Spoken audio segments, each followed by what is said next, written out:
Sidang lanjutan kasus pembunuhan mendengarkan agenda keterangan saksi dari anak kandung korban Deng Kulle. Diwarnai keributan pada Rabu kemarin.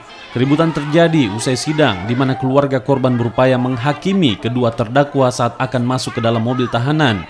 Upaya tersebut sempat dihalau oleh sejumlah aparat kepolisian yang berjaga dan meminta keluarga korban agar menahan diri dan tidak bertindak anarkis. Istri dan anak korban yang tak sanggup menahan emosinya langsung histeris dan meneriaki kedua terdakwa yakni Deng Bate dan Saleh.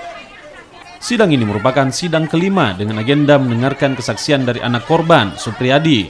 Sidang masih akan dilanjutkan pada pekan depan dengan agenda mendengarkan keterangan saksi yang menyaksikan kasus pembunuhan pada 10 Desember 2018 lalu di Dusun Japing, Kecamatan Patalasang, Goa. Kalau saya dari korban, ya, saksi yang kalau saksi dari TKP pertama belum hadir, sama saksi yang TKP kedua belum hadir juga. Kami minta tolong hadirkan saksi yang lain supaya kita tahu keterangannya gimana caranya menghilangkan nyawa seseorang. Pernyataan hasil dari pihak terdakwa sendiri seperti apa menyikapinya?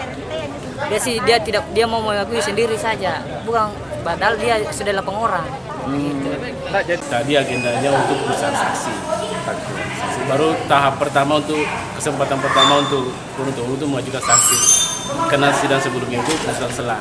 Putusan selah karena ada eksepsi dari penasihat hukum terdakwa. Ini sidang kasus apa? Iya, ini kasus pembunuhan. Untuk kasus ini dua kasus nomor 250 dan 251. Dua berkas. Tapi disatukan karena majelis sama. Dan juga pihaknya juga sama. Agenda sidang ini sudah berlangsung sekitar 5. Tadi sidang kelima kayaknya kemungkinan yang agenda pemeriksaan saksi. Selanjutnya juga masih pemeriksaan saksi.